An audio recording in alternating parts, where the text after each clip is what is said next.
अपन channel SCS Mithila के करू subscribe और बेल बटन जरूर दबा दिया ताकि हर खबर सबसे पहले पहुंचा अहां तक। भारत गाँव का देश है। गाँव में आज भी शहर की दौड़ धूप से दूर एक अलग ही दुनिया बसती है। मिथिला के गाँवों की स्थिति भी देश के अन्य हिस्सों के गाँवों से अलग नहीं है। यहाँ के गाँव का माहौल और वहाँ के लोग निराले होते हैं। भौतिक सुखों की कमी जरूर होती है, लेकिन जीवन में हर्षोल्लास की कोई कमी नहीं रहती है। भौतिकता से दूर मिथिला के गाँव में रहने वाले लोग अपने ही सपनों की दुनिया में रहते हैं।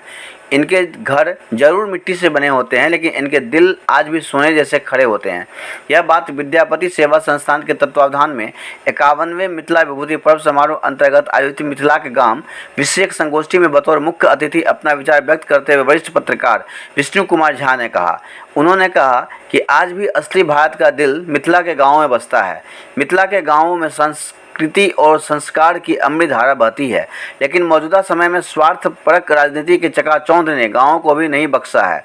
सत्ता पर काबिज लोग गांवों की खूबसूरती को बिगाड़ने का कुत्सित प्रयास करने से बाज नहीं आ रहे हैं और उन्हें दिग्भ्रमित करने में निरंतर लगे हैं। कार्यक्रम का विधिवत उद्घाटन करते हुए वरिष्ठ शिशु रोग विशेषज्ञ डॉक्टर ओम प्रकाश ने कहा कि कठोर परिश्रम, सरल व उदार स्वभाव मिथिला के लोगों की विशेषताएं हैं। मिथिला के गांव में आज भी सुबह जब किसान अपने खेतों में हल चलाते हैं तो पक्षी उनके बैलों की गति, श्रम की महिमा का सुगम संगीत छेड़ देते हैं। उन्होंने कहा कि मिथिला के गांव में रहने वाले निश्चल स्वभाव के लोगों को अपना स्वास्थ्य सुदृढ़ रखने के लिए झोला छाप डॉक्टरों से बचने की ज़रूरत है। उन्हें योग्य चिकित्सक से परामर्श लेकर एंटीबायोटिक दवाओं से परहेज करना चाहिए। मुख्य वक्ता के रूप में प्रसिद्ध वनस्पति विज्ञानी एवं MLSM कॉलेज के पूर्व प्रधानाचार्य डॉक्टर विद्यानाथ झा ने कहा कि मिथिला के गांव की प्राकृतिक छटा आज भी मन मोह लेती है। दूर दूर तक लहराते हुए हरे भरे खेत और चारों तरफ रंग बिरंगे फूल और हवा में उनकी फैली हुई एक अलग खुशबू कहीं और हो ही नहीं सकती। चारों तरफ चहचहाते हुए पक्षी मन मोह लेते हैं। सादगी और प्राकृतिक शोभा के भंडार मिथिला के गाँव को अपनी कथा सादगी और प्राकृतिक शोभा के भंडार मिथिला के गाँव की अपनी अलग कथा है। उन्होंने कहा कि मिथिला के गांव में आज भी भारतीय संस्कृति के दर्शन होना इसकी खासियत है। मिथिला के गांव में सदियों से चली आ रही परंपराएं आज भी कायम है। वयोवृद्ध समाजसेवी शिवकांत झा ने कहा कि गांव का जीवन शांतिदायक होता है। मिथिला के गांव में रहने वाले लोग शहरी लोगों की तरह निरंतर भाग दौड़ में नहीं लगे रहते हैं। यहाँ के लोग सुबह जल्दी जगते हैं तथा रात में जल्दी सो जाते हैं।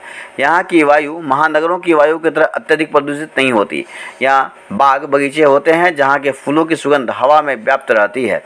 केशव कुंज के निदेशक पवन कुमार मिश्र ने कहा कि मिथिला के विभिन्न गांवों में रहने वाले लोगों में अपनापन और सामाजिक घनिष्ठता पाई जाती है, जहां खुली धूप और हवा का आनंद सहज ही उठाया जा सकता है। यहाँ की हरियाली में सर्वदा शांति पसरी होती है।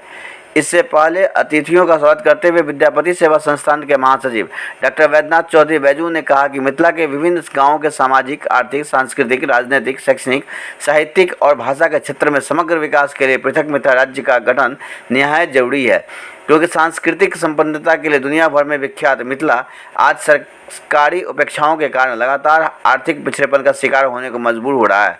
उन्होंने कहा कि सरकारी उदासीनता का नतीजा है कि जिस मिथिला क्षेत्र गए गाँव में कभी कभी शिक्षा का केंद्र हुआ करता था, आज वहाँ के छात्र पलायन को मजबूर हो रहे हैं।